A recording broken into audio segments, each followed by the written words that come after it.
अनिल चौहान जी, हमारे उपराज्यपाल admiral DK. Joshi ji, Ajay Kumar Bhalla जी, श्री केशव चंद्र जी, और आज जो इस कार्यक्रम की आत्मा है, ऐसे हमारे सभी परमवीर चक्र प्राप्त वीरों के परिवारजन और जिन्होंने परमवीर चक्र को प्राप्त कर फिर से देश के लिए वापिस आने का भी साहस बताया है, ऐसे तीनों परमवीर चक्र प्राप्त जवानों को मैं आज के कार्यक्रम में स्वागत करता हूं।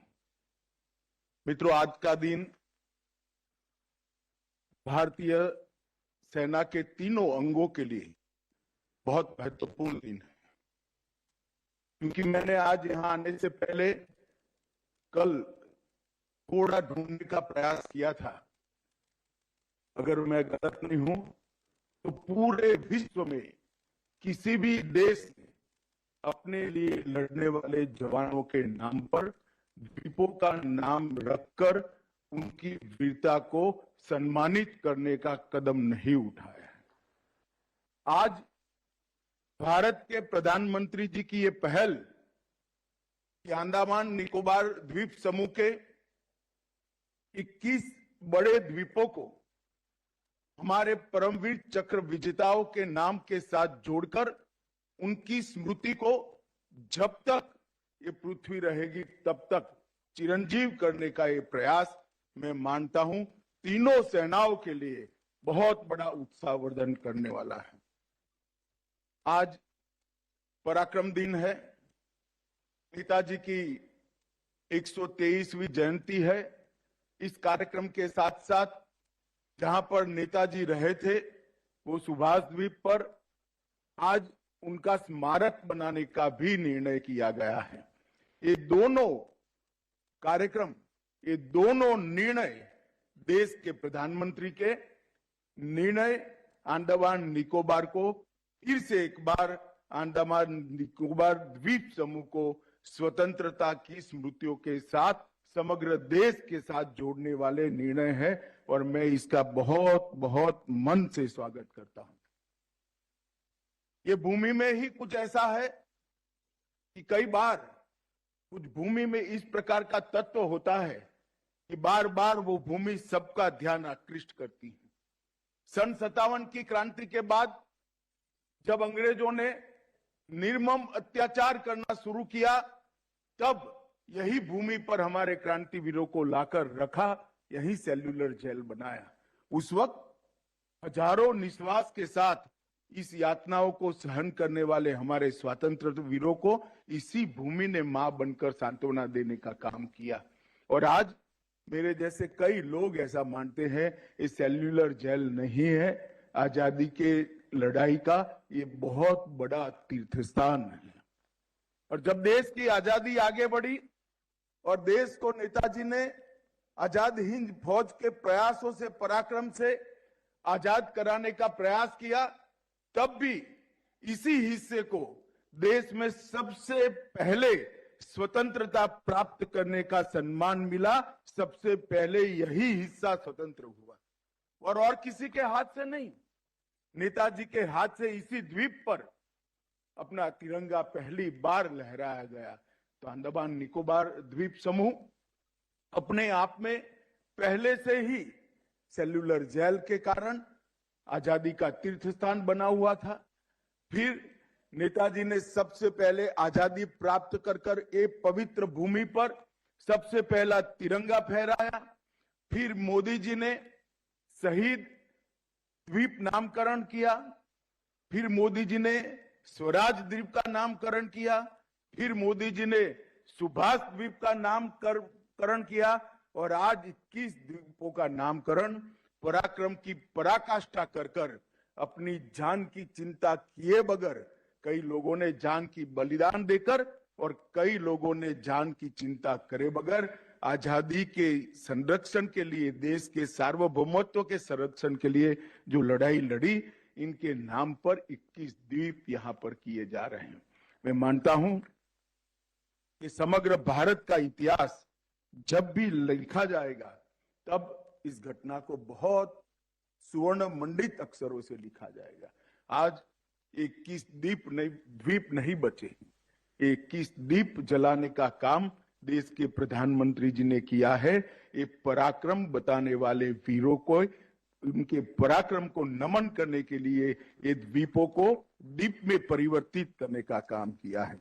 मित्रों, आज सुभाष जी का जन्मदिन भी है, जयंती भी है। नेताजी की 123वीं जयंती के दिन पर आज ये नामकरण हो रहा है। उसी दिन पर सुभाष स्मारक की भी घोषणा हो रही है। इससे अच्छा दिन हमें मिल नहीं सकता, क्योंकि देश की आजादी की लड़ाई में सुभाष बाबू ध्रुव तारे की तरह हमेशा चमकते रहे। उनका 15,000 किलोमीटर का लॉन्ग मार्च, आज भी वो रूट देखते हैं, वो रूट पढ़ते हैं और रूट के तापमान और उस वक्त के मौसम का जायजा लेते हैं तो कम कमी आ जाती है। कितना साहस होगा वो व्यक्ति में जो कलकत्ते से लेकर बर्लिन तक बाय मोटर ये गाड़ी से -45 डिग्री टेम्परेचर से गुजरते हुए देश को आजाद कराने के लिए पहुंचा। परंतु दुर्भाग्य की बात है, सुभाष बाबू को भुलाने का बहुत प्रयास हुआ, मगर कहते हैं ना, जो वीर होते हैं वो अपनी स्मृति के लिए किसी के मोहताज नहीं होते हैं, वो स्मृति उनकी वीरता के साथ ही हो। नरेंद्र भाई ने प्रधानमंत्री बनने के बाद आज कर्तव्य पथ पर सम्मान के साथ देश के गौरव के समान सुभाष बाबू की मूर्ति लगाने का काम किया। आज के दिन को पराक्रम दिन घोषित करने का काम किया और आज ही के दिन ये द्वीप, सुभाष द्वीप को एक सुभाष बाबू के स्मारक के रूप में घोषित कर कर उसको विकसित कर कर जो लोग यहाँ आएंगे वो सब सुभाष बाबू को पीढ़ियों तक नतमस्तक होकर श्रद्धांजलि दे पाए, इस प्रकार की व्यवस्था करने का काम किया है। मैं पूरे देश की ओर से प्रधानमंत्री जी को ये दोनों फैसलों के लिए मन से बहुत बहुत धन्यवाद और साधुवाद देना चाहता हूं। मित्रों, जब रॉस आइलैंड का नाम सुभाष बोस द्वीप किया गया, नील आइलैंड का नाम शहीद द्वीप और हेवलॉक आइलैंड का नाम स्वराज द्वीप किया गया, तब ही देश में अंडमान निकोबार के लिए एक चर्चा जगी थी। इसी के साथ सेल्यूलर जेल में यहाँ के क्रांतिकारियों की स्मृति में एक अमर ज्योति, जिसको बीच में रोक लिया गया था, नरेंद्र मोदी सरकार ने ही अमर ज्योति को फिर से प्रज्वलित कर कर युगों युगों तक उनको श्रद्धांजलि देने का काम किया। आज मेजर सोमनाथ शर्मा से लेकर सूबेदार मेजर योगेंद्र सिंह यादव तक सभी पराक्रमी हमारे सेना नायकों को एक हमेशा के लिए स्मृति में संजोने का काम मोदी जी ने किया है। मुझे विश्वास है कि आने वाली कई पीढ़ियां इससे प्रेरणा लेगी, देशभक्ति के, पराक्रम के और शौर्य के संस्कार से सिंचित होगी। आज जो यहाँ पर एक दूसरा काम हुआ है, नेताजी स्मारक की घोषणा, उसमें वो द्वीप पर, सुभाष द्वीप पर म्यूजियम भी बनाया जाएगा, एक गाइडेड ट्रेल भी, रूट बनाया जाएगा। पोर्ट ब्लेयर और इस द्वीप के बीच में समुद्र की लहरों का आनंद पर्यटक ले पाए, इसलिए रोपवे भी बनाया जाएगा। लेजर और लाइट एंड साउंड शो भी बनाए जाएंगे और अम्यूजमेंट पार्क और खाने पीने की व्यवस्थाएं भी की जाएगी। ये स्मारक को एक ऐसा स्मारक बनाने का भारत सरकार का प्रयास है जिससे सुभाष बाबू के पराक्रम को आने वाले कई सालों तक कई पीढ़ियां इससे संस्कार ले सके, इससे प्रेरणा ले सके। मैं आज इतना ही कहना चाहता हूं कि मोदी जी की सरकार बनने के बाद 2015 से सेना के लिए ढेर सारे कदम उठाए गए। वन रैंक वन पेंशन का मसला हल किया गया। सेना के एडमिनिस्ट्रेटिव स्ट्रक्चर में ऐतिहासिक परिवर्तन किए गए। सेना को, हमारी पूरी डिफेंस सिस्टम को आत्मनिर्भर बनाने का प्रयास किया गया। आधुनिक हथियारों से आधुनिक संचार व्यवस्था से तीनों सेनाओं को लैस करने के लिए ढेर सारे कदम उठाए गए।